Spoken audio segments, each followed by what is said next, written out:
What's quacking, guys? It's the Duck Chris, and today we're back with another sailing video. Today we're going to be covering the rewards that you can get from sailing, and we're going to be explaining exactly what the rewards might be and how that's going to fit into the game in general, based on the information Jagex has released today in a brand new blog. So basically, the majority of sailing rewards are going to be internal rewards. Let's just get that out of the way. This is a skill, so when you level up, you're going to get stuff that's going to make it better to train the skill. And from the start, that's going to be a lot of different stuff. So they go into detail kind of in the blog about horizontal progression, vertical progression, internal, external, direct, and indirect. It's kind of complicated, so I'm not going to get into it, but there's a lot of details here exactly kind of breaking down like what they want to do with each part specifically and how it's going to work. But suffice to say, the basics is that they want to give you vertical progression for internal rewards. So that means you're upgrading your stuff in the skill. You're making the skill better as you go along. By the time you get to level 30, you're not going to be doing the same stuff that you did at level 10. And by the time you get to level 50, you're going to have moved past the stuff that you were doing at level 30. So that's vertical progression. It's basically just replacing the stuff that came before. And the first place that comes into practices with ship upgrades. So ship upgrades is basically the core of the vertical progression in the skill. Basically, as you progress in the skill, you're going to get stuff that's going to allow you to upgrade your ship. So that goes from small to large. That goes from more robust facilities, which is all the stuff on the ship. It goes from being able to do new things with your ship. So for example, you've got cannons. They talk here about cannons as an example. You can go from your basic cannon all the way up to your advanced Dragonfire or elite cannon. You have to level up, and additionally, you're going to need resources to do that. This is basically the core of like the internal reward system. Again, like each ship you're going to be upgrading the whole time, and most of that's going to come from the stuff that you're doing. So this is like how the progression works, as it is a skill, right? Like it's a skill that you train and you level up and progress your gameplay. It's not a mini game where you just do the same thing or buy everything right from the start. It's a skill. You have to train it. You have to get better. So another example is crew. They talk about NPCs that can help you operate the ship, and that's going to be available at specific areas and through specific reward systems. So you'll have to level up, you'll have to unlock them. Maybe you'll have to get them their own level ups. So like maybe your guy who operates the cannons, he's kind of, not very good at it to start, but if you train up your sailing to level 60, or maybe you have a certain amount of time with him on board or something like that, maybe he could get better. And that's definitely something that's pretty interesting. They say that they're not quite certain how in-depth they want the system to be, and that the level up is still something they're not sure they want to add, but it's definitely something they're considering, and they'll have to answer. They want us to answer a survey to say whether or not we want that. In terms of integration with other skills, you're going to use construction, crafting, and smithing to upgrade your ship. So don't expect this to be a training method for these skills. It's not like you're going to be making these ship upgrades over and over, but it's more of a like unlock. If you unlock the ability to make new things with these production skills, it'll help you upgrade your ships.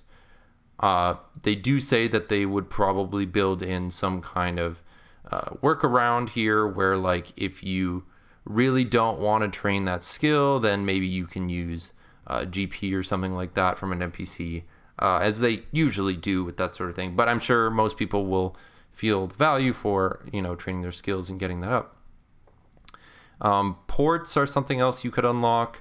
The ability to unlock the dock rights in different ports is interesting. They also talked about moving your ship around. One of the suggestions was making a ship in a bottle, which basically like takes your ship from something large and then you can put it in your inventory, and then maybe that's something that you unlock along the way. Or there's other ways that you can move your ship between ports and that sort of thing. You could also, invite your friends onto the ship and play multiplayer, and maybe that's something that you have to unlock, or maybe you need a bigger ship to unlock people on, or whatever. It's all kind of up in the air, but that's basically the core idea of like progressing the skill and unlocking stuff and making your experience better through the rewards. So new resources is something that they definitely want to come from the skill. So the core of the new resources is that you would gain them from the sailing methods. So mostly it's, the actual sailing training methods like ship salvage, like port tasks, like the time trials, and the combo methods like ship dredging, or mineral dredging, I think it was called, and then like trawler fishing and coral farming, I think was the last one, or monster hunter like combat as well. So these are the sailing training methods. It's what they went over in the last blog, and I've already have a video about that, but basically the idea is, as well as gaining sailing XP from those methods, you'd also be gaining resources. So they have some examples of the resources here. These are just like basic kind of ideas of what it would look like. There's some different tree types. There's minerals and fish and stuff. And like obviously some of these you would get from just the sailing training methods, but they also talked about the ability to unlock traditional training on specific sailing locations. So say you unlock a new island and they have new trees on it, like these trees here, cedar or rosewood. Well, that's something that is a direct reward from sailing, but ultimately you get the resources from woodcutting. The aim, as they said, was to make that these resources are valuable. So the main use for them, again, will be in sailing. You're going to be upgrading all of your facilities, all of your ship parts, and building stuff with the new resources, so they would be valuable because everyone would want them to do that. But also, there's the potential for some of these things to be useful outside of sailing. For example, they mentioned stuff like new minerals like aquamarine that could be used to make high-level jewelry for PVM. They could also mention stuff like sunfish, which would be a high-level food.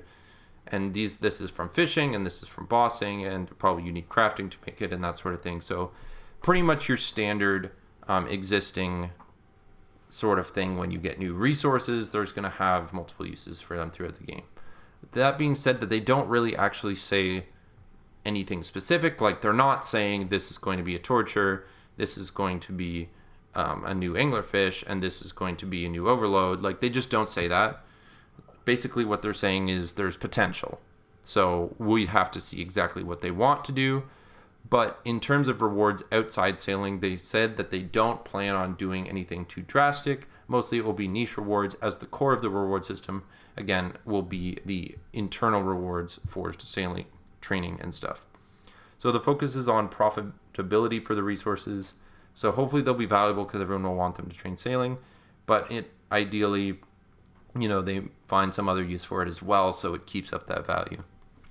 I did say that you could cut trees on a new island. So they do talk about islands down here. Basically, the idea is they want to add new areas, that's islands that you can explore and find new stuff on while training sailing. In terms of scope, they said that their scope for like new maps would be something like this, which is a fan-made map, and this is also a fan-made map. Basically, it has about 15 to 20 new small islands in about the size of Zaya.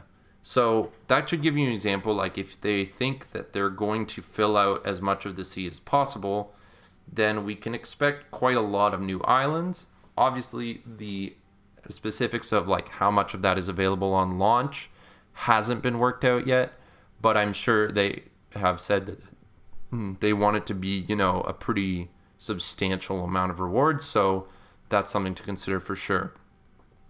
They do give some examples here of things that could be interesting on the islands. They present a new kind of activity called the Great Conch. They have these characters that are sentient turtles that can fish and give you a new fletching method, which is kind of interesting because fletching is definitely a super dead skill. And they also have some new Slayer monsters called the Griffin and other things. And basically, like, they just kind of want to give you an experience that's expanding in new areas with new stuff altogether. Again, their focus was on small islands and multiple of them. So instead of a big area like Zaya where everything's kind of crammed together, it's a bunch of small islands and you have to find them. Like, there's, as we discussed in the training methods video, there's one of the methods that they discussed is called ship charting or map charting. And basically it would be that you go around to new areas and whatever you find there, you like add it to the map.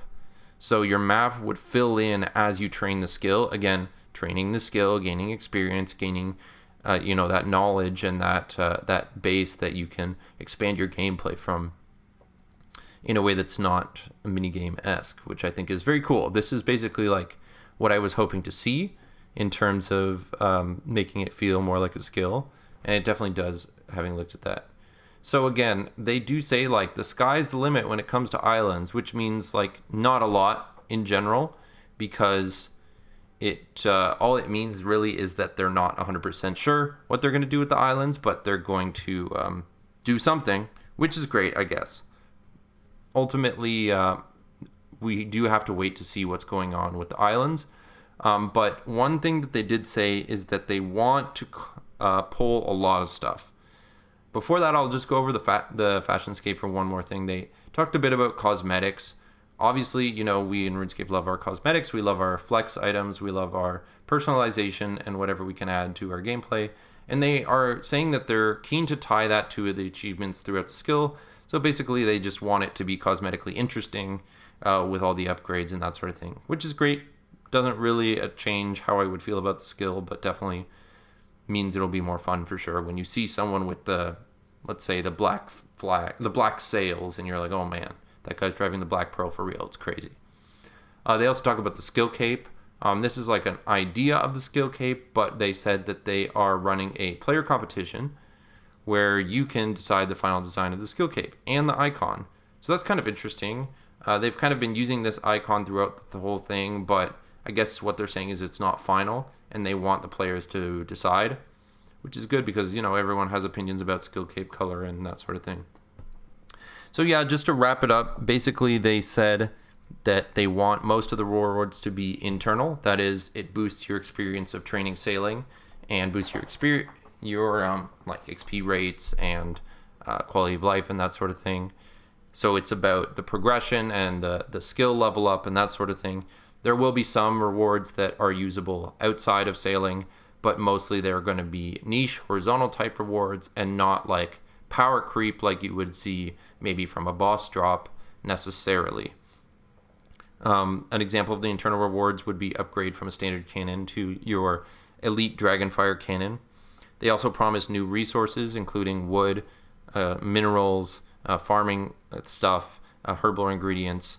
They also talked about potential to add things like Slayer monsters and fletching methods and all sorts of new stuff on new islands that you can discover. And the focus for the resources is on profitability, so they want you to be able to make money from skilling by training sailing through the various methods. Obviously, those probably won't be the most XP per hour methods, but it'll be a way for some people to earn money and other people to probably spend money on those resources to do the high XP methods. That could also include rare drops and upgrades for your ship and that sort of thing. You'll be able to unlock new islands. Islands are new areas to explore with new training methods and new things that would impact the wider game. This could be anywhere from 15 to 20 small islands in like an area like Zaya. And of course, if they're going to fill out the whole ocean, that could mean many more over time. We're not sure how much they would release all at once. And finally, they'd build in space for cosmetic upgrades along the way and allow players to design the skill cape and stuff. All of the rewards they've said are going to be individually polled, and that means that we're going to get a lot more detail about these rewards and what might be coming into the game, but only if we vote yes to sailing. So this is, from Jagex, it's a little bit of a bribe. Basically, they're saying, here's an example of the cool rewards that you can get and how it'll make progressing the skill feel really fun. If you vote yes, we can talk about specifics. So they're not going into the complete depth of designing all the rewards right now, but this is an idea of what the rewards might look like if we vote yes to sailing. Now that they've talked about rewards, the next steps, they're going to have a survey about the rewards here. I'll link it down below, as well as I'll link this whole blog so you can check it out and maybe leave your thoughts. Then the next step is the integration blog. So basically that covers like how the skill will become part of the game, how they're going to make it feel like this skill has always been there, and the lore makes sense, and the quests make sense, and the how it physically works from getting from land to sea makes sense, and all that sort of thing, which is great. That's a pretty basic question. Pretty basic questions that we've had since the beginning, so it'll be interesting to see what they say about that. But as for that, that's this blog, the third sailing blog. So we're 3 in, 1 to go. And then finally in August, they'll hit us with the last blog and the design poll. And we'll get to say whether we want it or not. And that's about it for this video. Just like to say thanks for listening if you did. And feel free to leave your comments about sailing, whether you like it or not, in the comments of this video. Or hit me up on Twitter or anything. I'm definitely interested to hear what people have to say. It seems like there's maybe a binodal type distribution between people who are like actively reading the blogs and being like, this sounds good, or this sounds bad, or I'm not sure what to think, and people who just say like, this sucks, it's a mini game, I don't like sailing. Well, those comments aren't 100% helpful, so I thought I would just try to get as much information out there for those of you who maybe don't like reading. But if you don't, then I make the videos. And if you do, then we can discuss them. So thanks for watching. Feel free to check out another video. And until next time, peace out.